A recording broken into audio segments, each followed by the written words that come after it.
জয় রাধা মাধব কুঞ্জ বিহারী গোপীজন বল্লভ গিরিবরধারী। জয় রাধা মাধব কুঞ্জ বিহারী গোপীজন বল্লভ গিরিবরধারী। জয় রাধা মাধব কুঞ্জ বিহারী গোপীজন বল্লভ গিরিবরধারী। জয় রাধা মাধব কুঞ্জ বিহারী গোপীজন বল্লভ গিরিবরধারী।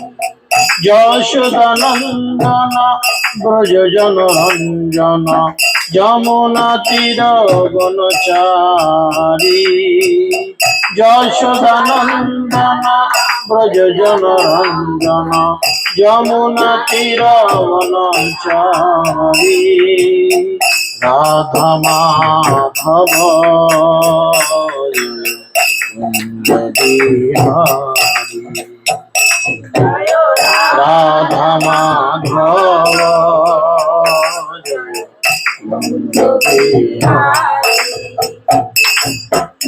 হরে কৃষ্ণ হরে কৃষ্ণ কৃষ্ণ কৃষ্ণ হরে হরে হরে রাম রাম রাম হরে হরে।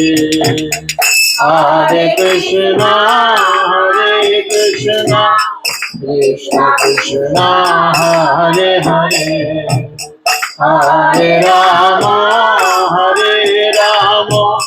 রাম রাম হরে হরে। হরে কৃষ্ণ কৃষ্ণ কৃষ্ণ হরে হরে হরে রাম রাম রাম হরে হরে। হরে কৃষ্ণ কৃষ্ণ কৃষ্ণ হরে হরে হরে রাম রাম হরে কৃষ্ণ কৃষ্ণ কৃষ্ণ হরে হরে হরে রাম রাম হরে হরে।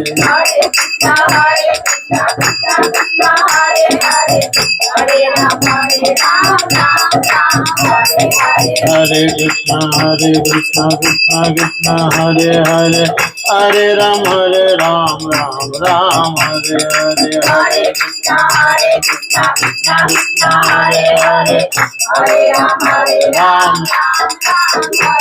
जय राधा माधव जय राधा माधव राधा माधव जय राधा माधव राधा माधव जय राम राधा माधव जय राधा माधव जय गौरनिताय जय गौरनिताय पंचतत्व जय गौरनिताय गौरनिताय जय गौरनिताय जय जय प्रभुपाद प्रभुपाद प्रभुपाद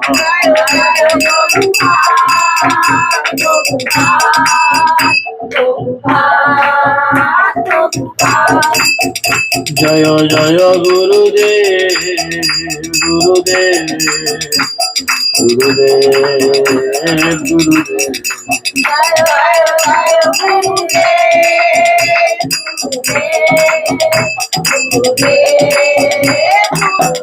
निताय गौर हरि बोल हरि बोल हरि बोल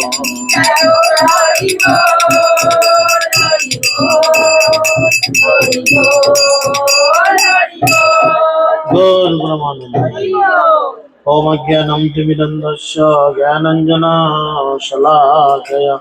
चक्षुरुन्मीलितं येन तस्मै श्रीगुरवे नमः। नमयं विष्णुपादाय कृष्णपृष्ठाय भूतले श्रीमते जयपताका स्वामिनिते नामिने नमो आचार्यपादाय निताय कृपाप्रदायिने गौरकथा धामदाय नगरग्रामतारिणे नमयं विष्णुपादाय कृष्णपृष्ठाय भूतले श्रीमते भक्तिवेदान्त स्वामिनिते नामिने नमस्ते सरस्वती देवे गौरवाणी प्रचारिणे निर्विशेष शून्यवादे पश्चात्तदेश तारिणे जय श्री कृष्ण चैतन्य प्रभु नित्यानंद श्री अद्वैत गदाधर शिवासादि गौर भक्तवृंद সকলে দুই হাত উপরে তুলে हरे कृष्णा कृष्णा कृष्णा हरे हरे हरे राम राम राम हरे हरे ओम नमो भगवते वासुदेवाय ओम नमो भगवते वासुदेवाय ओम नमो भगवते वासुदेवाय हरे कृष्ण सकल के बैशाख मासेर প্রীতি শুভেচ্ছা এবং অভিনন্দন জ্ঞাপন করি আন্তর্জাতিক কৃষ্ণ ভবনামৃত সংঘ তথা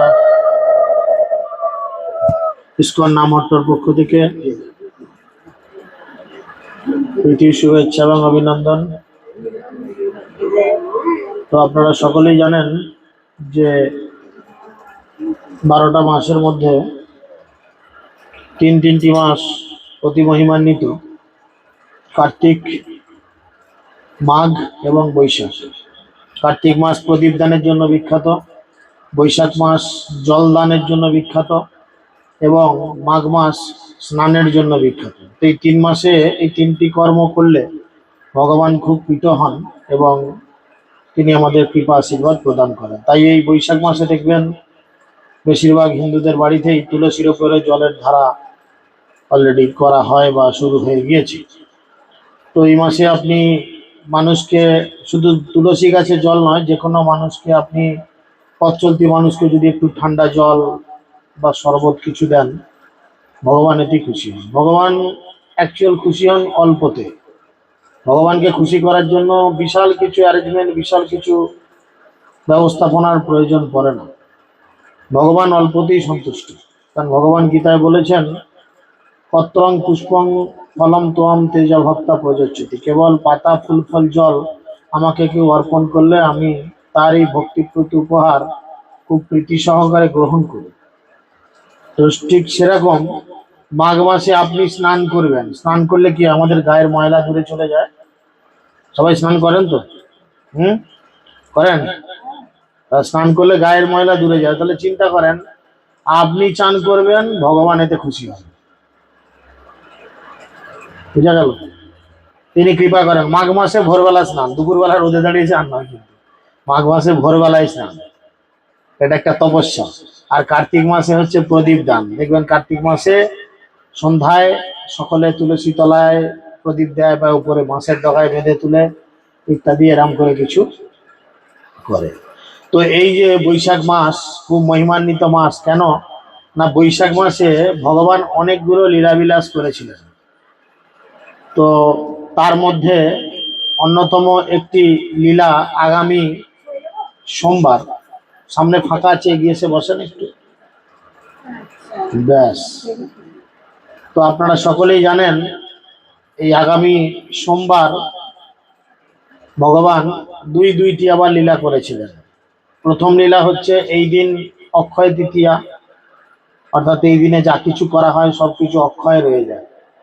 খারাপ কাজ করলেও অক্ষয়, আর ভালো কাজ করলেও অক্ষয়। তো যাই হোক, এবং তার সাথে এই যে কেমন গরম পড়েছে বলেন, সবাই বলেন কেমন গরম, একদম ভাজা ভাজা হয়ে যাচ্ছে না? রোদে একদম চোখ মুখ ঝলসে দিচ্ছে, গা হাত পা প্রচুর জ্বালা করছে। তো এই লীলা ভগবানও করেছিলেন। তো এই আগামী সোমবার থেকে ভগবানের চন্দন যাত্রা মহোৎসব 21 দিনের জন্য আরম্ভ হয়। চন্দন যাত্রা মহোৎসব কি? এই চন্দন যাত্রা সম্পর্কে অনেক বড় কাহিনী আছে, আমি আজকে সামান্য একটু আরম্ভ করার চেষ্টা করব। আপনারা অনেকেই হয়তো পুরী গিয়েছেন অনেকে, যারা বাস যোগে গেছেন, অনেকেই জাগতিক মানুষ পুরী যাওয়ার পথে অনেক ভগবানের লীলাস্থলী, মহাপ্রভুর লীলাস্থলী রয়েছে, সেগুলো দর্শন করেন না। তারা অনলি পুরী গেলে, পুরী মানে তারা বুঝে জগন্নাথ মন্দির, সমুদ্র আর মাছের ঝোল বা মাছ ভাজা, আর ফেরার সময় ওই নন্দনকানন, উদয়গিরি, খণ্ডগিরি, আর কি কোনারক, চন্দ্রভাগা, এইটুকুই বুঝে। কিন্তু শাস্ত্র বলছে আমাদের কোথায় কোথায় ভ্রমণ করা উচিত না, গৌর আমার যেই যেই স্থান করিল ভ্রমণ রঙ্গে, সেই সেই স্থান হেরিব আমি প্রণয়ী ভকত সঙ্গে। তো এক অপূর্ব লীলাকথা, উড়িষ্যা রাজ্যের মধ্যে যারা ট্রেনে গেছেন বা বাসে গেছেন, বালেশ্বর বলে একটি স্টপেজ পড়ে বা স্টেশন পড়ে, বালেশ্বর, ঠিক আছে? তো বালেশ্বরে, এই লীলা বালেশ্বরের অন্তর্ভুক্ত। এই বালেশ্বর স্টেশন থেকে 5 মাইল ভেতরে, মেন রাস্তার উপরে নয়, মূল রাস্তা থেকে বা স্টেশন থেকে 5 মাইল ভেতরে, ওখানে গোপীনাথজির মন্দির ছিল। তো মহাপ্রভু যখন তার ভক্তদের নিয়ে নীলাচল যাত্রা করেছেন, তার পূর্বে তিনি জলেশ্বর লীলা করেছেন, জলেশ্বরে শিবজিকে দর্শন করেছেন এবং সেখানে তিনি নৃত্যগীত করেছেন, শিবের মাহাত্ম্য বর্ণনা করেছেন। করার পথে রেমুনায় এসে তিনি ওই গোপীনাথকে দর্শন করেছেন। আর গোপীনাথকে দর্শন করে যখনই মাথাটিকে প্রণাম করেছেন, ভগবান খুশি হলে কি করেন, তাকে সিগন্যাল দেন। তো গোপীনাথ খুশি হয়ে গোপীনাথের মাথার উপরে ফুল চাপানো হয়, সে ফুলটা ফেলে দিয়েছিল মহাপ্রভুর মাথার উপর। এতে সমস্ত ভক্ত যারা মহাপ্রভুর সঙ্গে 4-5 জন ভক্ত ছিলেন, তারা মনে মনে বুঝলেন যে গোপীনাথ মহাপ্রভুর এই আচরণে বড় খুশি হয়েছে। তাই তারা এই গোপীনাথের কিছু লীলা জানার জন্য মহাপ্রভুকে প্রশ্ন করলেন। আর মহাপ্রভু হচ্ছেন স্বয়ং ভগবান। তিনি ভক্ত ভাব অঙ্গী করে, রাধারানীর ভাব গ্রহণ করে তিনি এই জগতে এসেছেন কিভাবে মানুষকে কৃষ্ণকে ভালোবাসতে হয় সেই শিক্ষা দেওয়ার জন্য। তো তিনি তখন বলতে আরম্ভ করলেন যে এই যে গোপীনাথকে আজকে দেখছো, এই গোপীনাথের নাম কিন্তু গোপীনাথ নয়, এই গোপীনাথের নাম সবাই জানে, কি জানেন? ক্ষীর চোরা গোপীনাথ। ভগবানের নাম হচ্ছে চোর। আবার কি চোর? ক্ষীর চোর। চিন্তা করেন, লোকে বেগুন চুরি করে, পটল চুরি করে, সোনাদানা চুরি করে, বড় বড় কোম্পানির আইটি ফাইল চুরি করে, ব্যাংকের টাকা চুরি করে, হ্যাঁ, পাসওয়ার্ড জিজ্ঞেস করে, বলে না কত রকম স্ক্যাম চলছে জগতে। আর ভগবান করলো চুরি, আবার নিজের জন্য করেনি। কে কার জন্য করলো? ভক্তের জন্য ক্ষীর চুরি করলো, আর দুনিয়ার লোক তার নাম দিয়ে দিল চোর, ক্ষীর চোরা গোপীনাথ। বুঝা গেল? তো কিভাবে এই লীলা হলো? দুম করে তো হয়ে যায় না। মহাপ্রভু বলছেন যে আমার গুরুদেব, মহাপ্রভুর গুরুদেবকে ঈশ্বরপুরী, বুঝেছেন? এবং ঈশ্বরপুরীর গুরুদেব হচ্ছেন মাধবেন্দ্রপুরী। এই মাধবেন্দ্রপুরী খুব বড় একজন ভাগবত ছিলেন, বড় ভক্ত। মানে ভগবান এরকম ভক্তকে খুঁজে নিজের মহিমা প্রকাশ করার জন্য। এই মাধবেন্দ্রপুরী একবার বৃন্দাবনে বেড়াতে গিয়েছেন। পূর্বে শ্রী মাধবেন্দ্রপুরী আইলা বৃন্দাবন, ভ্রমিতে ভ্রমিতে গেল গিরি গোবর্ধন। যারা বৃন্দাবন গেছেন, বৃন্দাবনের মূল আরেকটি আকর্ষণ হচ্ছে এই গিরিরাজ গোবর্ধন, বুঝেছেন? এই গিরি গোবর্ধন স্বয়ং ভগবান। বৃন্দাবনে 3 পর্বত, 3টে পর্বত বৃন্দাবনকে প্রোটেকশন দিচ্ছে পাঁচিলের মতো। একদিকে যমুনা প্রোটেকশন দিচ্ছেন, বোঝা গেল? আর 3টে 4টে দিক, মূল 4টে দিক, একটা দিক যমুনা ঘিরে রেখেছে, বুঝেছেন? আর বাকি 3টে দিক এই 3টে পর্বত ঘিরে রেখেছে বৃন্দাবনে। বৃন্দাবনের 3 পর্বত, একটা হচ্ছে কি, একটা হচ্ছে ব্রহ্ম পর্বত। ব্রহ্মার কটা মাথা? এই রে সর্বনা, ব্রহ্মা 4টে মাথা গোমা। অবশ্য আমাদের ব্রহ্মাণ্ডের, আপনি যেটা বলছেন ভুল নয়, ব্রহ্মাণ্ড অনেক আছে, কোন কোন ব্রহ্মাণ্ডে ব্রহ্মার আবার 1000 মাথাও আছে। আমাদের এই যে ব্রহ্মাণ্ড, এই ব্রহ্মাণ্ডে ব্রহ্মার মাথা হচ্ছে 4টি, বুঝেছেন? তো এই পর্বতকে ব্রহ্ম পর্বত বলে কেন না, এই পর্বতের চূড়াও 4টি। এটি অবস্থান হচ্ছে বর্ষনায়, শ্রীমতী রাধারানীর যে চৌগণ্ড লীলা করেছিলেন যে স্থানে, আবির্ভাব স্থান অন্য জায়গায়। আর একটি পর্বত আছেন নন্দ বাবার যেখানে বাড়ি ছিল, গোকুল নয় কিন্তু, নন্দ বাবার বাড়ি ছিল কোথায়? নন্দীশ্বর পর্বত। সেখানে আছে শিবের পর্বত। শিবের কটা মাথা? আর বলবে না বাবা, তিনটে বলে বাঁশ খেয়েছি, আবার জটা মাথা সে বুঝুক, তুমি বলো। 5 মাথা কি 10 মাথা কে জানে, এখন আমাদের শিবের কত মাথা। যাই হোক, আমাদের এই ব্রহ্মাণ্ডে শিবের মাথা 5টি, বুঝেছেন? তো এই নন্দীশ্বর পর্বতের মাথাও 5টি, এবং এর একটি রয়েছে কৃষ্ণ পাহাড় বা ভগবানের নামাঙ্কিত পাহাড়, সেটি হচ্ছে এই গিরিরাজ গোবর্ধন। এই গিরি গোবর্ধনে এসেছেন। এখন গিরি গোবর্ধন হচ্ছে স্বয়ং ভগবানের প্রকাশ। যারা গিরি গোবর্ধনের লীলা জানে, এই গিরি গোবর্ধনে যারা পরিক্রমা করেছেন বা যারা কাছ থেকে গিরিরাজকে দেখেছেন, দেখবেন গিরি গোবর্ধনে 2 রকম পাথর পাওয়া যায়। পাহাড় তো পাথর দিয়ে তৈরি, 2 রকম পাথর পাওয়া যায়, একটা সাদা সাদা, একটা কালো কালো। ব্রজবাসীরা বলে যেই পাথরটা কালো সেটাই নাকি কৃষ্ণর চরণ স্পর্শ হয়েছে, আর যেই পাথরটা সাদা কার হয়েছে? না, বলরাম। কৃষ্ণ আর বলরাম, বুঝা গেল? কৃষ্ণ আর বলরাম। বলরাম গায়ের রং কিরকম? সাদা ফর্সা, আর কৃষ্ণ গায়ের রং জল ভরা মেঘের মতো কালো। তাই যে পাথরটা কালো সেটা কৃষ্ণের পায়ে ছোঁয়া পেয়েছে, যে পাথরটা একটু সাদা সেটা বলরামের পায়ে ছোঁয়া। তার মানে এই পাহাড় এটা সাক্ষাৎ পাহাড় না, এটা স্বয়ং ভগবান, বুঝেছেন? বা এই লীলাতে মাধবেন্দ্র পুরী শুনেছেন গিরিরাজ কিভাবে আবির্ভূত হয়েছিল, যে পুলস্ত মুনি কিভাবে তাকে নিয়ে এসেছিলেন, এবং ভগবান স্বয়ং এখানে নিজেকে আবির্ভাব করিয়েছিলেন। এটি স্বয়ং গোলক বৃন্দাবনের পর্বত, যেটি এই ভৌম বৃন্দাবনে আবির্ভূত হয়েছেন রাধারানীর কৃপায়। তো তিনি কি করেছেন, বৃন্দাবনের এই গিরিরাজের কাছে গিয়ে বড় আনন্দ হয়েছে। প্রেমে মাত্র নাহি তার রাত্রি দিন জ্ঞান, ক্ষণে উঠে ক্ষণে পরে নাহি স্থানাস্থান। সে প্রেমে মত্ত হয়ে গেছে। কিভাবে প্রেমে মত্ত হয়ে গেছে? যে তার রাত্রি দিন কোনো জ্ঞান নেই, কখন কি হচ্ছে না হচ্ছে সে সেটা জানে না। শৈল পরিক্রমা করি গোবিন্দ কুণ্ডে আসি, স্নান করি বৃক্ষতলে আছে সন্ধ্যায় বসি। যারা গিরিরাজ পরিক্রমা করেছেন, গেছেন বৃন্দাবন থেকে? গেছেন কেউ? পরিক্রমা গিরিরাজকে করেছেন?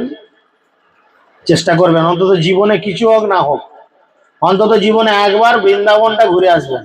বা বুড়ো হয়ে গেলে যাবেন না, বুড়ো বুড়ি হয়ে গেলে হেঁটে ঘুরতে পারবেন না, শেষকালে টোটোকে ভরসা করতে হবে, বুঝেছেন? তো অন্তত ছোকরা থাকতে থাকতে, রক্ত তেজ থাকতে থাকতে অন্তত জীবনে একবার বৃন্দাবনটা ঘুরে আসুন। বৃন্দাবনে এই গিরিরাজকে যখন হাত প্রদক্ষিণ হয়, গোবিন্দ কুণ্ড বলে একটা কুণ্ড আছে, বড় পুকুর আছে, যেখান থেকে ভগবান আবির্ভূত হয়েছিলেন। তার ভগবানের নাতি বজ্রনাম, তিনি অনেকগুলো ভগবানের মূর্তি প্রতিষ্ঠা করেছিলেন, তো তার মধ্যে এটি একটা। তো তিনি কি করেছেন, অনেকটা রাস্তা গিরি গোবর্ধন যারা এখন কমে সেটা হয়েছে, ছোটি পরিক্রমা হলে 22 কিলোমিটার, আর বড় পরিক্রমা হলে 32 কিলোমিটার। তো অনেকটা রাস্তা তিনি ঘুরে এসেছেন গরমের দিন। এসে সন্ধ্যা হয়ে গেছে, ওই গোবিন্দ কুণ্ডের কাছে গাছের নিচে বসে একটু জিরাচ্ছেন, এরকম গরমের সময়। আর বৃন্দাবনে গরম প্রচুর পড়ে। এখানে যে গরমটা দেখছেন, এই সময় বৃন্দাবনে গেলে আমরা হাঁপিয়ে মরে যাব। আবার আমার মতো রোগা লোক যদি হয় তাহলে তো হয়ে গেল, বুঝেছেন? তো সেখানে কি হচ্ছে, তিনি চুপ করে বসে আছেন, সারাদিন খাবার দাবার কিছু খায়নি। আর ভগবান তার ভক্তের জন্য সব সময় চিন্তা করেন, যদি সে প্রকৃত ভগবান নিবেদিত ভক্ত হয়। লোক দেখানো গোড়া ভজা হলে কিন্তু ভগবান আপনার জন্য কৃপা করবেন। আপনি 100 ভগবানের জন্য দিয়ে রাখুন, ভগবান আপনার জন্য 100 দিয়ে। একটা বাংলা চলিত কথা আছে, যেমন কুকুর যেমন চিনি দিবেন তেমন। এই হচ্ছে, তার মানে ভগবানের চরণ আপনি যেমন দেবেন নিজেকে, ভগবান আপনাকে ঠিক তেমনটি ফিরিয়ে দেবেন। মনে সন্দেহ রেখে দিলে ভগবানের সন্দেহ রেখে দিবে, বুঝেছেন? তো সেই জন্য ইনি ভগবান নিবেদিত প্রাণ। সারাদিন কিছু জুটেনি, খায়নি, চুপ করে পড়ে আছে, কাউকে চায়নি খিদে লেগেছে বলে। তো ভগবান কি করলেন, গোপাল বালক এক দুগ্ধ ভাণ্ড লইয়া আসি আগে ধরি কিছু বলিল হাসিয়া। একটা ছোট্ট গোয়ালার বালক 1 ভাঁড় দুধ এনেছে। আর বৃন্দাবনে যদি দুধ খাবেন, তো সেখানের দুধ কিন্তু আমাদের এখানে গয়লাদের মতো দুধ নয়, যে ট্যাপে বসিয়ে দিয়ে দোকানে ছিল তাড়াতাড়ি 100 গুঁড়ো দুধ দিয়ে নাহলে ভর্তি হয়ে যাবে, জল মিশাচ্ছে। এরকম সেখানে কিন্তু কেস নাই। বৃন্দাবনের দুধ দেখবেন একদম খুব গাঢ়, ওই কি বলে ক্ষীরের মতো দুধ, একদম গাঢ় দুধ। মানে যাদের খাওয়া অভ্যেস নাই, 1 গ্লাসের জায়গায় 2 গ্লাস খেলে কিন্তু পেট ছেড়ে দিবে, এবং বৃন্দাবনে আমাদের এখানে যেমন দেখবেন চা বিক্রি হয়, রাস্তার মোড়ে মোড়ে এদিক ওদিক চা বিক্রি হয়, বৃন্দাবনে দুধ বিক্রি হয় বড় তাওয়া করে, যে চাউমিনের যেমন তাওয়া পাওয়া যায় আর একটু গভীর, এরকম তাওয়া করে দুধ বিক্রি হয়। এবং আপনি যদি বলেন দুধে একটু মালাই দাও মানে সর দাও, একদম হলদে সর হয়ে রয়েছে, পুরো ক্ষীর, সেটাকে ওরা কাঠি করে তুলে আপনার যে মাটির ভাঁড় আছে তার মধ্যে দিয়ে দেয়। বুঝতে পেরেছেন? তো সেরকম এক ভাঁড় খুব সুন্দর দুধ নিয়ে এসেছে মাধবেন্দ্রপুরীর সামনে একটা মানে গোয়ালাদের বালক, মুখের সামনে ধরে বলছে এই দুধ নাও। নিয়ে কি বলছে, পুরী এই দুগ্ধ লইয়া করো তুমি পান, মাগি কেনে নাহি খাও, কি বা করো ধ্যান। জিজ্ঞেস করছে, তুমি যখন সাধু সন্ন্যাসী মানুষ, তো তুমি একটু দুয়ারে দুয়ারে লোকের কাছে ভিক্ষে করলেই তো ব্রজবাসীরা তোমাকে কিছু হলেও ভিক্ষা দিবে, তোমার এই কি মাথায় চিন্তা ভাবনা বলো তো, কিছু চেয়ে খাও না। বুঝেছেন? বালকের সৌন্দর্যে পুরীর হইল সন্তোষ, তাহার মধুর বাক্যে গেল ভেকে শোষ। সেই বালকটি এত সুন্দর দেখতে যে তাকে দর্শন করা মাত্র মাধবপুরীর যে শরীরে একটা ক্লান্তি ছিল, ক্লান্তি দূরে চলে গেল, মনে বড় আনন্দ লাগলো। বুঝেছেন? পুরী কহে কে তুমি, কাহা তোমার বাস, কেমতে জানিলে তুমি আমি করি উপবাস। মাধবপুরী এই ছোঁড়া, তুমি কি করে জানলে যে আমি না খেয়ে আছি, আর তোমার কোথায় বাড়ি গো? তুমি কি করে জানলে, এইটুকু ছেলে কি করে বুঝলে যে আমি কিছু না খেয়ে আছি? বালক কহে গোপ আমি এই গ্রামে বসি, আমার গ্রামেতে কেহ না রহে উপবাস। সে বালক বলছে আমি এই গ্রামেতেই থাকি, আমি হচ্ছি একটা গোয়ালাদের বালক, আর আমাদের গ্রামের একটা নিয়ম আছে, এই গ্রামে কেউ উপবাস থাকবে না। যদি আমরা জানতে পারি কি উপোস আছে, আমরা তাকে অবশ্যই খাবার দেব, এটা আমাদের গ্রামের রীতি। বুঝেছেন? কেহ অন্ন মাগি খায়, কেহ দুগ্ধ আহার, অযাচক জনে আমি তো তারে করি, তারে দিই তো তাহার। মানে কেউ কেউ ভিক্ষে করে চাল ডাল ইত্যাদি চেয়ে রান্না করে খায়, কেউ আবার দুধ ভিক্ষা করে দুধ খায়, আবার কেউ যদি না ভিক্ষা করে, আমি কি করি, আমি তার কাছে গিয়ে গিয়ে খাবার দিই, এখনো পরিচয় দিচ্ছে না যে আমি কি। তো এখন ভগবান প্ল্যান করছে, ভগবানও তো সহজে তার ভক্তর কাছে নিজেকে ধরা দিতে চায় না। ভগবান সহজে কেন ধরা দিতে চায় না? কারণ ভগবান জানে আমি যদি কোনো শুদ্ধ ভক্তের কাছে নিজেকে ধরা দিই, তাহলে কি হবে, আমি তার কেনা গোলাম হয়ে যাব। বুঝেছেন? যাই জন্য ভগবান সব দেবে, ধর্ম অর্থ মোক্ষ কাম ভগবান সব দেবে, কিন্তু সহজে ভগবান ভক্তি দেবে না, শুদ্ধ ভক্তি দেবে না। কারণ ভগবান জানে শুদ্ধ ভক্তি যদি আমি কাউকে দান করি, তাহলে যেমন ঘরে আমরা কুকুর বেঁধে রাখি, ভগবান তার ঘরে বাঁধা রয়ে যাবে, সরবে না তার ঘর থেকে, দেয়ালের কাছে চুপ করে বসে থাকবে। ও দোকান থেকে 500 চাল এনে দিতে হবে, এনে দিচ্ছি, ছুটে যেমন ছেলেদের অর্ডার করি বাড়িতে।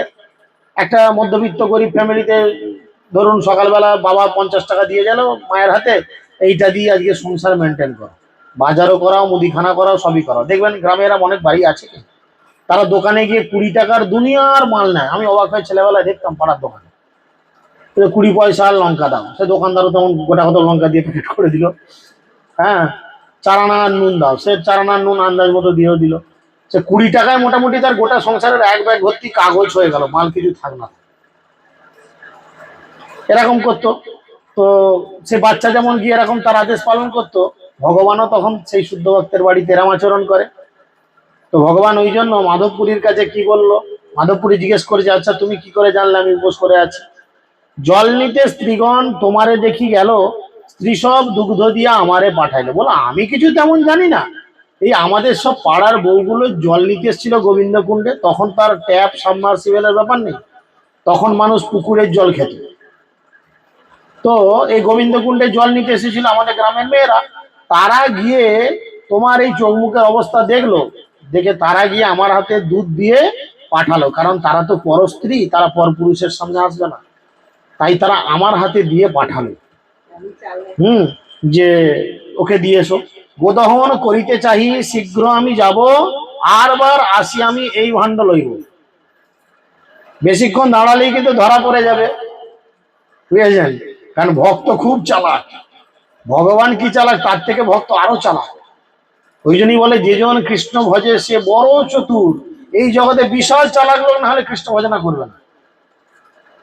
বুঝতে পারি? খুব চালাক লোক হলে সে কৃষ্ণ ভজনা, কারণ সে জানে কৃষ্ণের ভজনা মানে অলরেডি সবার ভজনা হয়ে যাবে।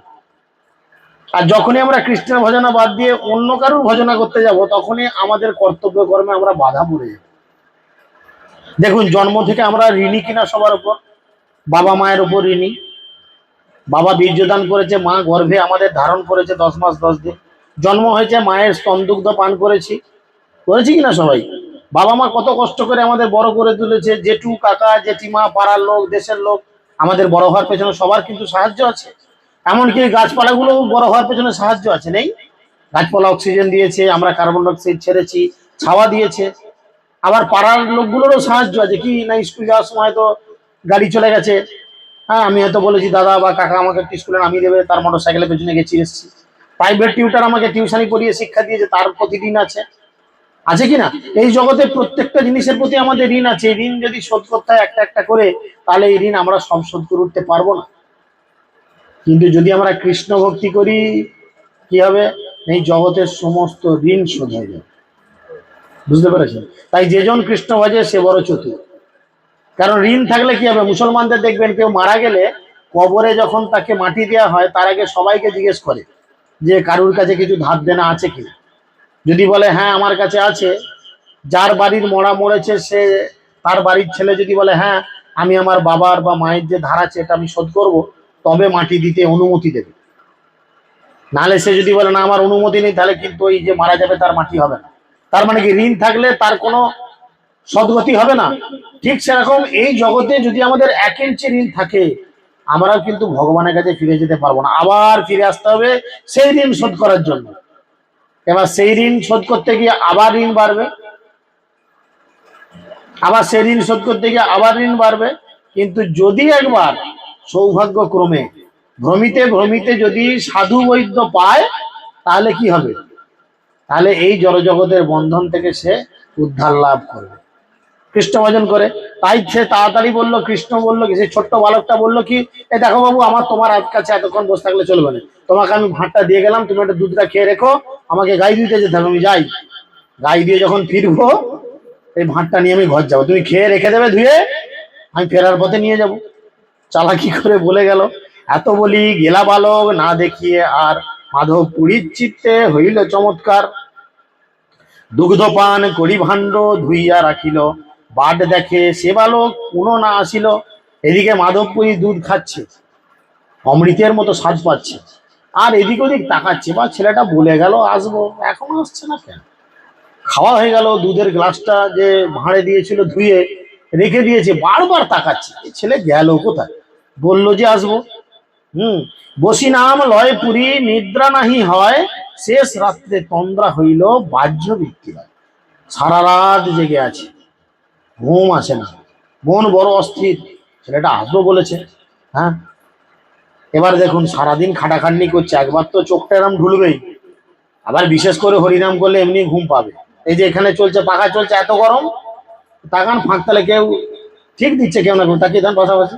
পেছন দিকটা তো আলোই নাই, কারোর মুখ দেখতে পাচ্ছি না। হ্যাঁ, এ আসবে, কিছু করার নাই, ভান্ডারি মাথা দিয়ে ঠেকিয়ে দিচ্ছে ঘর। হ্যাঁ, দেখেছেন? ঘুম আসতেই পারে, কারণ হরিনাম বলে ঘুম আসবে, বলে যথা হয় হরি কথা, বজ্র যেন পরে মাথা, ঘুমে ঘুমে তল্লাশে বালিশ। এটা ভগবানেরই আশীর্বাদ। তাই যেখানে হরিনাম হবে সেখানেই ঘুম এসে জুটে গেল।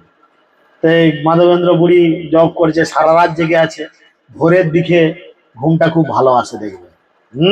বেশ ঠান্ডা ঠান্ডা আমেজ, মিষ্টি মিষ্টি হাওয়া বয়। আর বৃন্দাবনে সারাদিন যেমন গরম, রাতের দিকে তেমন ঠান্ডা ঠান্ডা হাওয়া, খুব সুন্দর ঠান্ডা। মাধবপুরী কি করেছেন? হালকা করে ঘুমিয়ে গেছেন। স্বপ্নে দেখে সেই বালক সম্মুখে আসিয়া, এক কুঞ্জে লইয়া গেল হাতেতে ধরিয়া। ঘুমিয়ে ঘুমিয়ে স্বপ্ন দেখছে কি, যেই বালকটা দুধ দিয়ে গেছিল সেই ছেলেটা তার কাছে এসেছে, এসে তার হাত ধরে টানতে টানতে নিয়ে গেছে। চলো চলো চলো, টানতে টানতে নিয়ে গেছে। কোথায় রে? না চলো, একটা কুঞ্জে নিয়ে গেছে। গিয়ে কি না, কুঞ্জ দেখাইয়া কহে, আমি এই কুঞ্জের ওই শীত বৃষ্টি বাতাগ নিতে মহা দুঃখ পাই। বলছে এই যে কুঞ্জটা দেখছো, এই কুঞ্জের মধ্যে আমি আছি, শীত গ্রীষ্ম বর্ষা আমার কি কষ্ট। গ্রামের লোক আনি আমার কারহ কর কুঞ্জ হইতে পর্বত উপরি লইয়া রাখো ভালো মতো। তুমি এক কাজ করো, তুমি তো বুড়া মানুষ, তুমি একলা এই গুহা থেকে আমাকে তুলতে পারবে না, গ্রামের লোক তুমি ডেকে নিয়ে এসো, এসে আমাকে এই তলা থেকে, পাতাল ইয়ে থেকে তোলো, মাটির তলা থেকে আমাকে তোলো, তুলে পাহাড়ের উপরে আমাকে বেশ ভালো করে একটু রাখো দেখি। হ্যাঁ, এক মঠ করি তাহা করহ স্থাপন, বহু শীতল জলে করো শ্রীঅঙ্গ মার্জন। তুমি একটা মঠ স্থাপন করো, মঠ বা মন্দির স্থাপন করো, এবং অনেক ঠান্ডা জল দিয়ে আমাকে চান করাও। কেন অনেক ঠান্ডা জল দিন? আমি বহুদিন চান করিনি, মাটির নিচে আমাকে ঢুকিয়ে দিয়ে গেছিল। কারণ তখনকালকার দিনে বৃন্দাবনেতে মুসলমানদের বড় অত্যাচার ছিল, এবং সেই অত্যাচারের ফলে এখন যে আমরা বৃন্দাবন যাচ্ছি, বৃন্দাবনে মানে শতকরা 96-97% যে সমস্ত বিগ্রহ সব ডুপ্লিকেট। বৃন্দাবনের 3টি মূল বিগ্রহ, গোবিন্দ, গোপীনাথ আর মদন মোহন, এই 3টে হচ্ছে মূল বিগ্রহ। বাদ বাকি যা আছে সব ডুপ্লিকেট। এই ভগবানের যে নাতি বজ্রনাভ, তিনি ভগবানকে চোখে দেখেছিলেন, বুঝেছেন? একবার কি হয়েছে, ব্রজবাসীরা এসে ধরেছেন যে কৃষ্ণ কেমন ছিল আমরা দেখতে চাই। তুমি চোখে কৃষ্ণকে দেখেছিলে, সিআইডিরা কি করে, আই তুমি যে গুলি করেছো দেখেছো? তুমি যদি বলো হ্যাঁ, তাহলে ও স্কেচ আঁকো। আর্টিস্টকে দিয়ে একজন স্কেচ আঁকায় না সিআইডি? এমন দেখতে লোকটা, চোখ মুখ আঁকায়। বজ্রনাভকে ব্রজবাসীরা বলছে, বজ্রনাভ তুমি তোমার দাদু ভগবান শ্রীকৃষ্ণকে চোখে দেখেছো? বললো হ্যাঁ আমি দেখেছি। কেমন দেখতে মনে আছে? বললো হ্যাঁ মনে আছে। তাহলে আমি একজন ভাস্কর্য দিচ্ছি, ওকে চুপ করান না, নাহলে ঢুকে দেন, জোরে চুপ হয়ে যাবে। বুড়ো বয়সেও বদমাইশি করছেন, জোর করে ঠুকে দেন মাটিতে, ব্যাস ঝামেলা চুকে যাবে। পয়সা তো কম নাই দুজনে, নতুন হবে, এরকম আমার মতো নিয়ে নেবেন, জোরে ঠুকে দিতে হবে তো, মানে ইটা করে দিতে হবে ঘাড়, ব্যাস চুপ হয়ে যাবে। মানুষ চুপ হয়ে যাচ্ছে, ইটা করে ঠুকলে ফোন চুপ হবে না? ঠিক আছে, চুপ মারেন।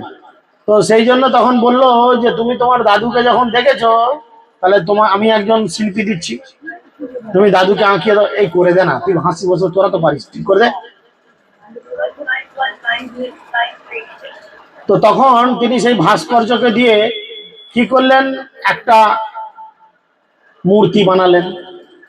প্রথমে যে মূর্তিটা বানালো, সেই মূর্তিটার পা গুলো একদম ভগবানের যেমন পা সেরাম দেখতে, বুঝেছেন? সেটা হচ্ছে কি, গোপীনাথ চরণ দেখতে একদম সেম ইকুয়াল। ভগবান বলে হ্যাঁ, পাটা হয়েছে আমার দাদুর মতো, কৃষ্ণের মতো, কিন্তু বাকি শরীরটা ভগবানের মতো হয়নি। ঠিক আছে, সেবা হোক। গোপীনাথ আবার এক ভাস্করকে দেখেছে, আবার একটা মূর্তি বানিয়েছে, তার বুকটা হয়েছে ভগবানের মতো দেখতে, বাকিটা ভগবানের মতো দেখতে হয়। বলছে বুকটা ভগবানের মতো দেখছে, ভগবানের বুক ঠিক ওরকম ছিল। সেটা কি হলো? মদন মোহন না, সেটা হলো গোবিন্দ দেব বুক, মদন মোহন মুখ। 3 নাম্বার আবার একটা ভাস্করকে ডাকলো, সেও বানালো। সে বললো মুখটা হয়েছে কৃষ্ণের মতো, বাকি শরীরটা ভগবানের মতো নয়, বুঝেছেন? তাই বৃন্দাবনের এই 3 বিগ্রহ বানিয়েছিল। কিন্তু আমাদের এত দুর্ভাগ্য যে বৃন্দাবনের 3টের একটা বিগ্রহ বৃন্দাবনে আছে, 2টো রয়েছে জয়পুর, রাজস্থানে। কেউ যদি একদিনে এই 3টে বিগ্রহকে দর্শন করতে পারে, সাক্ষাৎ ভগবত দর্শনের ফল লাভ হয়। আর সাক্ষাৎ ভগবত দর্শনের ফল লাভ হলে কি হয়? শাস্ত্র বলছে কি, জনম সফলতার জীবনে একবার কৃষ্ণ দর্শন হইয়াছে যাহার, বিকশিয়া হৃদনয়ন করি কৃষ্ণ দর্শন, ছাড়ে জীব চিত্তের বিকার। আমাদের জীবন সার্থক হবে কখন? যদি আমাদের জীবনে এই চোখ দিয়ে আমরা একবার ভগবানকে দেখে ফেলি, ব্যাস আর জীবনে কিচ্ছু লাগবে না। দেখবেন লক্ষ্মী ভান্ডারের টাকা যদি বিজেপি এসে 3 গুণ কেন 100 গুণও করে, লাগবে না। আমি যা পেয়েছি এর উপরে আর কিছু হয় না, বুঝেছেন? 3টে, একটা আছে বৃন্দাবনে মদন মোহন, বৃন্দাবনে রয়েছে একদম ঢিলার উপর যমুনার পারে, সনাতন গোস্বামী সেবিত বিগ্রহ, তার সাথে গৌরনীতাই সেবিত বিগ্রহ করতেন। আরেকটি রয়েছে করলিতে, রাজস্থান ঢোকার আগে করলিতে রয়েছে গোপীনাথ।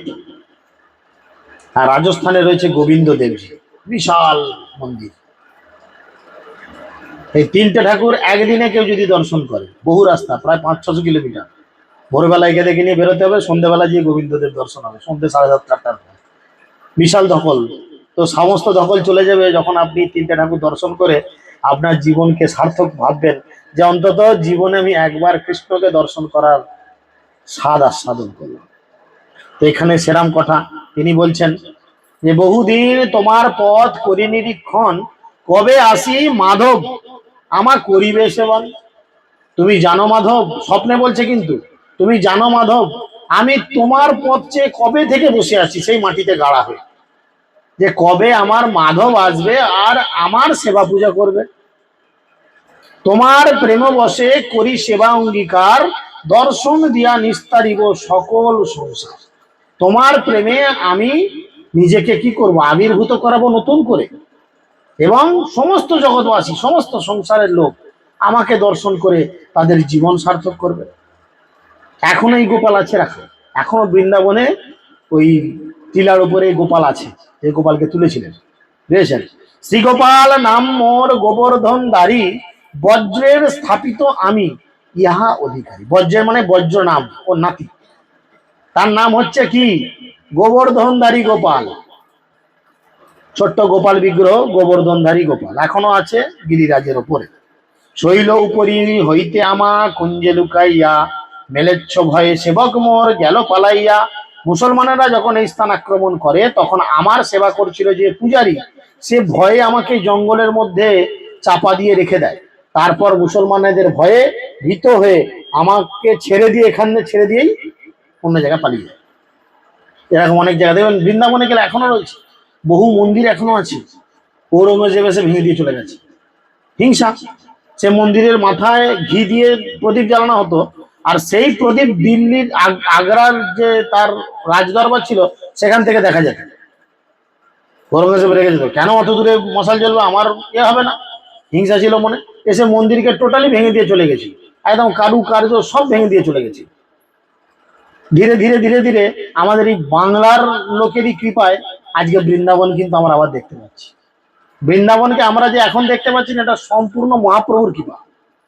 মহাপ্রভু যদি সনাতন গোস্বামী, রূপ গোস্বামী এবং আমাদের কি নাম আদি সত্যগ্রামে রয়েছেন, কার শ্রীপাঠটা ভুলে গেলাম, রঘুনাথ দাস গোস্বামী, এই তিনজনকে যদি না পাঠাতেন বৃন্দাবনের লুপ্ত তীর্থ উদ্ধার করার জন্য, আজকে আমরা বৃন্দাবনে গিয়ে কিচ্ছু দেখতে পেতাম। এনারা গিয়ে এক একটা শাস্ত্র অধ্যয়ন করে সিগন্যাল দেখে বার করেছেন যে এইখানে এই ভগবানের বিলাস করেছে, বুঝেছেন? তো সেই জন্য তিনি বলছেন, সেই হইতে রই আমি এই কুঞ্জ স্থানে, ভালো হইল আইলা আমা কারো সাবধানে। এত বলি সেবালোক অন্তর্ধান কইল, জাগিয়া মাধবপুরী বিচার করিল। বললো আমি অনেকদিন এইখানে পড়ে আছি, বনেতে পড়ে আছি, তুমি আমাকে এই বন থেকে তোলো।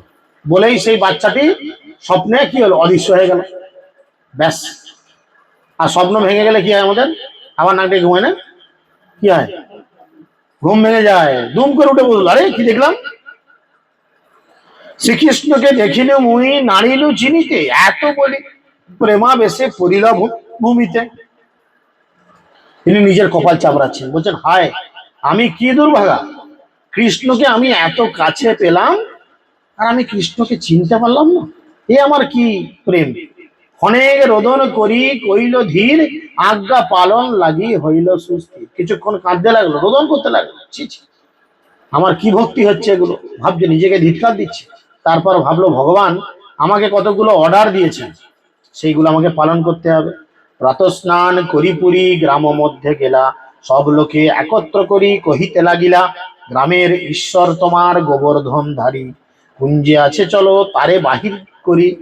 বললো গ্রামের মধ্যে গিয়ে, আরে শোনো শোনো গ্রামবাসী, তোমাদের গ্রামের যে মূল ভগবান গোবর্ধনধারী গোপাল পাহাড়ের মধ্যে লুকিয়ে আছে, চলো সবাই মিলে চলো তাকে উদ্ধার করি, বার করি। অত্যন্ত নিবিড় কুঞ্জ নারী প্রবেশিতে, কুঠার কদলি লহ দ্বার করিতে। বললো আমি দেখে এসেছি, খুব ঘন জঙ্গল, লতা পাতা পাথর দিয়ে মোড়া, এমনি হাতে করে ছেঁড়া যাবে না, ভাঙা যাবে না। সবাই কোদাল কাটারি কুড়ুল শাবল যেগুলো যা লাগে আর কি যন্ত্রপাতি সব নাও নিয়ে চলো। শুনি লোক তারে সঙ্গে চলিল হইসে, কুঞ্জ কাটি দ্বার করি করিল প্রবেশে। সবাই বলতে লাগলো যে তুমি ঠিক কথা বলছো তো, বললো হ্যাঁ আমি নিজে জানি তো, চলো। সবাইকে বলা বলি করে কি করলো, সেখানে গিয়ে তারা জঙ্গলকে ভালো করে পরিষ্কার করে কাটতে থাকলো এবং প্রবেশ করার মতো দরজা করলো, মানে ঢোকার রাস্তা করলো। ঠাকুর দেখিল মাটি তৃণে আচ্ছাদিত, দেখি সব লোক হইল আনন্দে বিস্মিত। সবাই অবাক হয়ে গেল, আরে এই লোকটা বাইরে থেকে এসে আমাদের পাড়ার গোপালকে বার করে দিল, তাহলে তো লোকটা মিথ্যা কথা বলেনি। হ্যাঁ, মাটি ফাটি ঘাস ফাঁস দিয়ে, যেমন দেখবেন অনেক সময় আমরা খবরে বা খবরের কাগজে দেখতে পাই অমুক জায়গায় পুকুর খনন করতে গিয়ে এই বিগ্রহ উদ্ধার হয়েছে, দেখা যায় না, কাদা পাঁক মাটি মেখে থাকে, তাকে ধোয়াধুয়ি করে পরিষ্কার পরিচ্ছন্ন। এ গোপাল এই অবস্থা। আবরণ দূর করি কইল বিদিত, মহাভারী ঠাকুর কেহ নারী চড়াইতে। ওপরে সবাই ওই ধুলো বালি যা পড়েছিল সবাই সরালো, এখন অনেক লোক গিয়ে চাগাচ্ছে, গোপালকে আর চাগাতে পারে না, এত ভারী গোপাল, নড়ে না।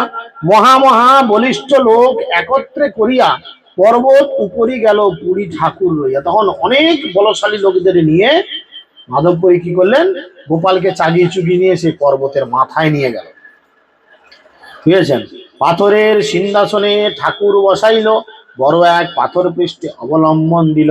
এখন দুম করে এক্ষুনি সিংহাসন কোথায় পাবে, বুঝেছেন, কি করে পাওয়া যাবে না, একটা পাথরকে চিৎ করে শুইয়ে দিল আর একটা পাথরকে পেছনে দাঁড় করিয়ে দিল, তাহলে কি হয়ে গেল, চেয়ারের মতো হয়ে গেল সিংহাসন, বুঝেছেন। একটা পাথর শোয়ানো, একটা পাথর পেছনে দাঁড় করানো, হয়ে গেল সিংহাসন। গোপালকে বসিয়ে দিল, বাবা চুপ করে বস। গ্রামের সব ব্রাহ্মণ সব নবঘট লইয়া গোবিন্দ কুণ্ডের জল আনিল ছানিয়া। গ্রামের সমস্ত ব্রাহ্মণেরা কি করলো, ওই পাশে গোবিন্দ কুণ্ড ছিল, সেখান থেকে ঘটে করে জল আনলো। কেন জল আনলো, গোপালকে স্নান করাবে, গায়ে এত ধুলোবালি মেখে রয়েছে, হ্যাঁ স্নান করাবে। নব শত ঘট কইল উপনীত, নানা বাদ্য ভেরি বাজে স্ত্রীগণ গায়ে গীত। চতুর্দিক থেকে কি করলো, নতুন নতুন ঘট নিয়ে এসে গোপালকে স্নান করালো, আর মেয়েরা খুব সুন্দর করে নাচ গান করতে লাগলো। কেহ গায়ে কেহ নাচে, মহোৎসব হইল, দধি দুগ্ধ ঘৃত আইলো। গ্রামে যত ছিল, গ্রামে যত দুধ ঘি মাখন দই ছিল সব এলো।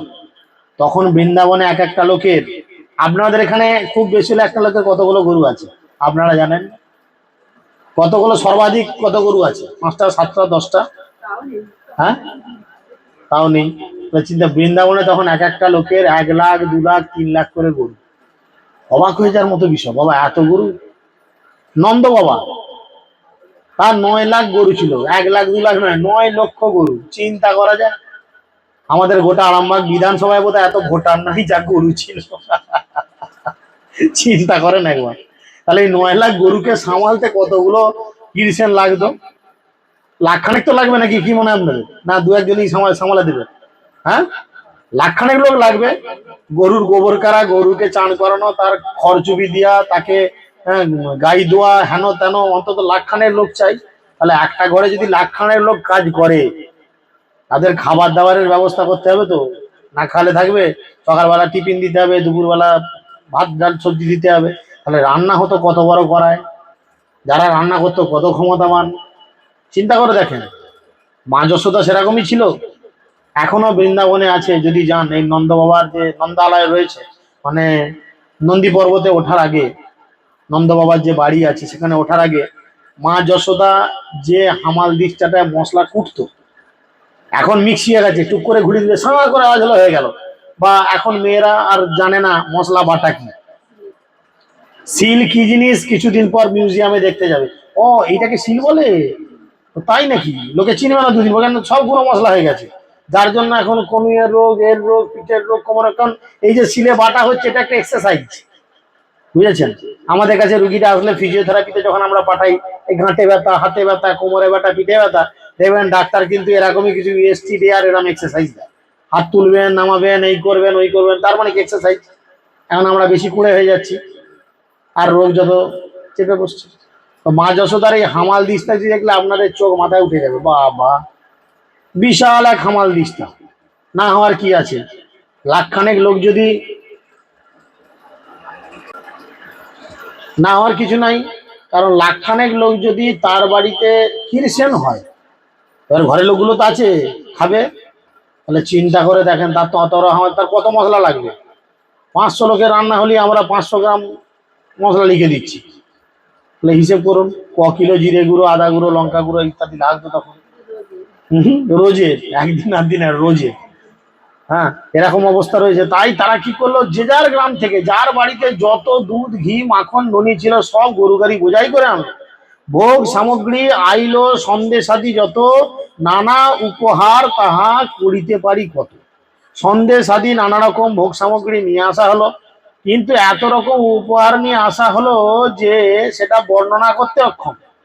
তুলসী আদি পুষ্প বস্ত্র আইলো অনেক, আপনে মাধবপুরী কইল অভিষেক। মাধবপুরী কি করলো, যেমন ভগবানকে অভিষেক করা হয়, 64 উপাচারে অভিষেক হয়, সেরকম তুলসী ফুল, পঞ্চগব্য ইত্যাদি আরো ভ্যারাইটিস জিনিস, সাদা সরিষা, তিল বাটা, আটা গুঁড়ো, আরো অনেক কিছু লাগে, মধু, এই সমস্ত 64 উপাচারে কি করলেন, মাধবপুরী নিজে হাতে সেই গোপালকে অভিষেক করলেন। অমঙ্গল দূর করি করাইল স্নান, বহু তৈল দিয়া কইল শ্রীঅঙ্গ চিত্রণ। স্নানের পরে দেখবেন এই শীতকালে আমরা সব স্নানের পরে একটা সেন্ট তেল বাজারে পাওয়া যায় এখন, বডি অয়েল মেখে নিই, গাতে কৃষ্ণগন্ধ ঝরে। স্নানের পরে বা অনেকে আগে মাখে, অনেকে পরে মাখে, নিয়ম হয়তো পরে মাখার, আমি জানি না। তো ভগবানকে চান করানোর পরে সুগন্ধি তেল, ভালো সুন্দর তেল দিয়ে ভগবানকে ভালো করে চকচকে করে একদম গা মাখিয়ে দিল।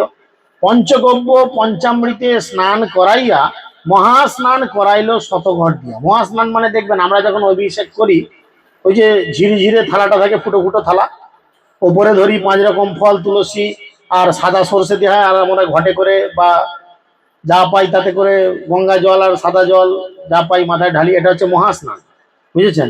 তার আগে পঞ্চামৃত মানে তার পূর্বে পঞ্চগব্য ইত্যাদি দিয়ে স্নান করানো হয়ে যায়, ইত্যাদি দিয়ে হয়। পুনঃ তেল দিয়া কইল শ্রীঅঙ্গ চিক্ষণ, শঙ্খ গদ দেখে কইল স্নান সমাধান। শ্রীঅঙ্গ মার্জন করি বস্ত্র পরাইল, চন্দন তুলসী পুষ্প মালা অঙ্গে দিল, ধূপ দীপ করি নানা ভোগ লাগাইল, দধি দুগ্ধ সন্দেশ আদি যত কিছু আইলো। এবার চান করলেই কিন্তু খিদে পাবে, বুঝেছেন, চান করলেই খিদে পাবে, কিছু করার নেই। আগেকালকার দিনে দেখেছি আমরা, পেতো কিনা আমি জানতাম না, দাদু বলতে খিদে পেয়েছে, আমি বলতো আমার পেয়ে গেছে। আমার মা বাড়িতে দেখেছি দাদু চান করতো দুপুরবেলা 12টার সময়, পাশি গঙ্গায় টপাক করে ডুবে চলে আসতো, এসি আমার দিদিমাকে বলতো খিদে পেয়ে গেছে, ভাত ভালো। আমি তখন ভাবতাম তাহলে বলে চান করলি খিদে পারে, আমি চান করলি। যাই হোক, না পেলেও কত, তো এখন বুঝছি যে ভগবানেরা তাহলে চান করলি খিদে পায়, আমরাও যার জন্য অভিষেক হলেই তারপরে ভোগ লাগাই, তো সেই মতো তাকে ভোগ অর্পণ করা হলো।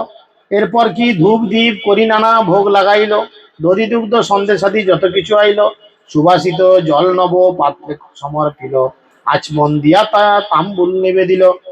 সুবাসিত জল, বুঝেছেন, আর তাতে কি দিল, পাশের একটা প্লেটে তাম্বুল মানে হচ্ছে পান, ভগবানকে পান অনেক সময় নিবেদন করা হয়। আরত্রিক করি কইল বহুত স্তবন, দণ্ডবত করি কইল আত্মসমর্পণ, গ্রামের যত তাণ্ডুল দলি গোদরুম চূর্ণ, সকলে আনিয়া দিল পর্বত হইল পূর্ণ। এদিকে গ্রামে যে যার ঘরে পান সুপুরি যা ছিল সব এনে দিল চুনফুন লাগিয়ে। এখন লোকে যেগুলো দোকানে বাজারে পান খায় না, নেশা করে বোঝা মুশকিল। 60 সুরভি জর্দা হেন তেন দিয়ে এমন খাবে যাদের ওপেনে খেয়ে মাথা ঘুরবে, কি খাওয়ালি রে ভাই। অ্যাকচুয়াল পান মানে কি, সুপারি আর তার মধ্যে ওই মৌরি, চুন, জোয়ান, না খয়ের অনেক সময় দেয়, অনেক সময় দেয় না, ঠিক আছে। আর এইগুলো দিয়ে তার মধ্যে লবঙ্গ দেয়, কেউ কেউ আবার কর্পূর দেয়, মুখটা ঠান্ডা হবে বলে, দিয়ে পাকানো হয়, দিয়ে লবঙ্গ দিয়ে গেঁথে ভগবানকে দেওয়া হয়। কিন্তু দোকানে এখন অনেক রকম কিছু মশলা আছে যেগুলো একদম মদের থেকে বেশি নেশা হয়। একটা পানের দামই বলে 20 টাকা, 30 টাকা, 50 টাকা, বেনারসি পান হলে তো 200, 500, 1000 টাকা পিস, তাই না। এরকম ব্যাপার, ভগবানকে সেটা দিল। কুম্ভকার ঘরে ছিল যে মৃগবন, সব আনাইতে প্রীত চলিল রন্ধন। ভগবানের তখন এত বড় বড় লোহার করে, অ্যালুমিনিয়ামের কড়াই তো উঠেনি। কুম্ভকার মানে হচ্ছে যাদের মাটির কারবার ছিল, বুঝেছেন, মাটির কারবার ছিল, তাদের বাড়ি থেকে কি আসলো, হাঁড়ি কড়াই। এখনো দেখবেন অনেক জায়গায় ঠাকুরের ভোগ রান্না হয় মাটির হাঁড়িতে, আমাদের ওখানে ধর্মরাজের ভোগ হয় এখনো দেখেছি মাটির হাঁড়িতে, মানে মেটাল কোনো জিনিস ব্যবহার হয় না, মাটির হাঁড়িতেই ভোগ রান্না হবে, ওই মাটির পাত্রেতেই ভোগ লাগানো হবে, আর মাটির পাত্রেই বিতরণ হবে। এবার তুমি বাড়িতে গিয়ে কিসে খাবে তোমার ব্যাপার। তো ঠিক সেরকম ভগবানকে কি করলো, প্রচুর উনান হয়ে গেল, মাটির হাঁড়ি কয়েক হাজার কয়েক লোক, ঠিক আছে না পারলে উঠে যান, চড়িল রন্ধন। 10 বিপ্র অন্ন রাধি করে এক স্তূপ, জনা 5 রান্ধে ব্যঞ্জনাদি নানা সুপ। কজন মিলে ভাত রান্না করছে? 10 জন, 10টা লোক ভাত রান্না করছে, তারা শুধু ভাতই, আমাদের পিকনিকে যেমন হয় আত্মানন্দবাবু আমাদের দায়িত্ব দেয়, প্রভু 10 কুইন্টাল চালের ভাত হবে, আপনি রাত 12টা থেকে লেগে পড়ুন, দুপুর 12টার মধ্যে সারা হয়ে যায়। আমরা অন্যদিকে তাকাইনি, ওই চালের বস্তা নিয়ে আসি, কড়াইতে দিই, অন্ন ছাঁকি, ওই চলে আমাদের, অন্য কি তরকারি আর দেখার দরকার নেই। এক একজনকে দায়িত্ব দেওয়া থাকে, সেরকম এদের 10 জনকে দায়িত্ব দিয়েছে ভাত করার, আর 5 জনকে দায়িত্ব দিয়েছে তরকারি রান্না করা। বুঝা গেল? বন্য শাক ফল ফুলে বিবিধ ব্যঞ্জন, কেহ বড়া বড়ি কারি করে বিপ্রগণ। বন্য শাক, যে যেখানে যা শাক পেয়েছে ছিঁড়ে ছুঁড়েলি চলে এসছে, শাক ভাজা হচ্ছে, ভ্যারাইটি শাক ভাজা। আর কিছু ব্রাহ্মণ কি করছেন, বড়া ভাজছেন, বড়ি ভাজছেন, ভগবানের ফেভারিট জিনিস, এসব ভাজাভাজি চলছে। খাবার কথা না, আমারও খিদে পেয়ে যাচ্ছে। জোনা 5 7 রুটি করে রাশি রাশি, 5 7 জন লোক মিলে কি করছেন, রাশি রাশি রুটি বানাচ্ছেন। দেখবেন হোটেলে হয় 5 6 জন মিলে বেলছে, 2 জন মিলে সেকছে, একজন কি 2 জন মিলে বিক্রি করছে। দেখবেন বড় একটা গামলা রয়েছে, একদম স্তূপ হয়ে রুটি সবসময় জড়ো, এত রুটি বিক্রি আছে তো না। হ্যাঁ, কত আটা মাখিস রে, 5 মিনিট লেগে গেল, বলে 2 বস্তা আটা মাখি, বাবা 2 বস্তা, 1 কুইন্টাল আটা রুটি তোরা বিক্রি হবে? হ্যাঁ, আছে না? এখানে দেখেন চিন্তা হচ্ছে। হুম, জনা 5 7 রুটি করে রাশি রাশি, অন্য ব্যঞ্জন সব রহে ঘিতে ভাসি। এবার রুটি শুধু নয়, গোয়ালাদের ঘি, গোয়ালাদের ঘরে তখন ঘিয়ের কম নাই, ঘি কিরকম রেখেছে, রুটিগুলো কোথায় রাখছে না, ছোট একটা ডোবা খুলেছে, ডোবা, পচা ডোবা যেমন পাওয়া যায় সেরকম ডোবা খুলেছে, আর ডোবার মধ্যে ঢালা রয়েছে ঘি, ডোবাতে ঘি ভাসছে, জল নেই, রুটিগুলো শেখা হচ্ছে, ছুঁড়ে দিচ্ছে, গিয়ে পড়ে যাচ্ছে ঘিয়ের মধ্যে, আর সেই ঘিয়ে চুবানো রুটি কেমন টেস্ট হবে চিন্তা করুন। আমার তো মুখে জল চলে আসছে বলতে না বলতে। গিয়ে, হ্যাঁ, ঘিয়ে চুবানো রুটি একটা তুলবেন, এমনি জিভ লক লক করে, ও কি টেস্ট হবে, এমনি রুটি গরম গরম পেলে কি টেস্ট, আবার যদি গাওয়া ঘিয়ে ডুবানো হয় সে রুটির টেস্ট কিন্তু আলাদা, একদিন খেয়ে দেখবেন বাড়িতে বানিয়ে, আবার যদি ভগবানকে দিয়ে খেতে পারেন তো আলাদা জুত হয়ে যাবে। হ্যাঁ, অন্ন ব্যঞ্জন সব রহে ঘৃতে ভাসি, নব বস্ত্র পাতি তাহে পলাশের পাত, রান্ধি রান্ধি তার উপরে রাশি রাশি কইল ভাত। নতুন কাপড় পেতেছে গোপালের সামনে, পলাশ পাতা, পলাশ ফুলের পাতা একটু বড় বড় হয়, বুঝেছেন, সেই পাতাকে পেতেছে, কলা পাতা হয়তো পায়নি, পলাশ পাতা পেতেছে, বড় একটা জায়গা হয়েছে, দিয়ে তার উপরে ভাত ঢালছে নিয়ে গিয়ে, বিশাল পাহাড় এরকম আমাদের হয়, দেখবেন এত বড় হয় না, আমাদের অন্নকূট উৎসব হয়, গিরিরাজ গোবর্ধন পুজো যেদিনে, সেদিনে কিছুটা এরকম আইডিয়া আপনারা পেতে পারেন। হ্যাঁ, ভাতের একটা পাহাড় বানানো, হ্যাঁ এরকম বানিয়েছে। আর কি কইল, তার পাশে রুটি রাশির পর্বত হইল, সুপ আদি ব্যঞ্জন ভাণ্ড চৌদিকে ধরিল। চতুর্দিকে রুটির একটা পাহাড় হয়েছে, ভাতের একটা পাহাড় হয়েছে, আর চতুর্দিকে তরি তরকারি দিয়েছে। হুম, তার পাশে দধি দুগ্ধ মাঠা শিখর আনি, পায়স মাথনি সব পাশে ধরিয়ে আনি। তার পাশে দই দুধ মাঠা শিখরানি, জানিনি এটা কি, পায়েস মথনি এটাও জানি না, হয়তো ব্রজবাসীদের কোনো খাবার হবে। স্বর আদি পাত্র পূর্ণ করে রাখা হলো, হেনমতে অন্নকূট করিল স্বজন, পুরী গোসাই গোপালের করিল সমর্পণ। অন্নকূট মানে কি, অন্ন মানে হচ্ছে ভাত, কূট মানে হচ্ছে পাহাড়। এখন গোপালের সামনে ভাতের বিশাল পাহাড়, মাধবপুরী কি করলেন, নিবেদন করলেন, ভগবানকে ভোগ লাগালেন, অনেক ঘট ভরি দিল সুবাসিত জল, বহুদিনের ক্ষুধায় গোপাল খাইল সকল। গোপাল খায় না বহুদিন, সে গোপালের তো পেটে ছুঁচো দৌড়াচ্ছে। হ্যাঁ, এত খাবার মুহূর্তের মধ্যে গোপাল ফাঁকা করে দিয়েছে সঙ্গে সঙ্গে। যদ্যপি গোপাল সব অন্ন ব্যঞ্জন খাইল, তার হস্ত স্পর্শে পুনঃ তেমনই হইল। গোপাল একবারে সব খেলো, সব ফাঁকা হয়ে গেল, আবার গোপাল আশীর্বাদ করলো, সব ভর্তি হয়ে গেল। এই যে আমরা ভগবানকে ভোগ লাগাই, তাই না, ভগবানকে আমাদের পাত থেকে একটাও রুটি বা এক খাবল ভাত তুলে খেয়েছে, আমরা দেখেছি কোনোদিন চোখে? তবু কেন বলছে এটা ভোগ? কারণ ভগবান দৃষ্টির মাধ্যমে এটাকে গ্রহণ করে, যেটা আমরা পারবো না। আমরা চোখ দিয়ে খেতে পারবো না, পারবো? আমরা চোখ দিয়ে খেতে পারবো, ভগবান চোখ দিয়ে খেতে পারবে। আমরা চোখ দিয়ে, আমরা কান দিয়ে দেখতে পারবো, দেখতে পারবো না, ভগবান কান দিয়ে দেখেন। আমরা কান দিয়ে শুধু শুনি, আর কিছু করি না। আর কিছু করি কান দিয়ে? কান দিয়ে শুধু শুনি, ভগবান কান দিয়ে দেখেন। বলেন তো কি করে? কারণ এখান থেকে গোলক বৃন্দাবন অনেক দূর। আমি যখন ভোগ লাগিয়ে ভগবানকে বলছি নম ব্রহ্মাণ্ড দেবায় গৌর ব্রহ্মণ্য হিতায় জগৎ হিতায় কৃষ্ণায় গোবিন্দায় নম নম, কৃষ্ণ শুনছে তখন, হে কৃষ্ণ আপনি আপনার সমস্ত হ্যাঁ এদের নিয়ে আপনি এই ভোগ গ্রহণ করুন। কৃষ্ণ গোলক বৃন্দাবন থেকে কান দিয়ে দেখছেন। আমরা কীর্তন করছি, এই লোকটা পাগল আছে 14 বার। তিনি কি করতেন? সেখান থেকে বসে কান দিয়ে শুনতেন। আমরা কীর্তনে বলি এই তরকারি লাগিয়েছি, এই করেছি, বলি কিনা কীর্তন? শুকো তাসা ভাজি ভাজি নালি ডাক কুষ্মাণ্ড দাড়ি ডাকনা দুধ তম্বি নদী মোচা ঘন্টা, তারপর এগুলো সব তরকারির নাম। আর ভগবান কান দিয়ে শুনছে, তিনি গ্রহণ করছেন। তো তেমন সবকিছু খেয়ে তিনি আবার সেইভাবে দিয়ে দিলেন।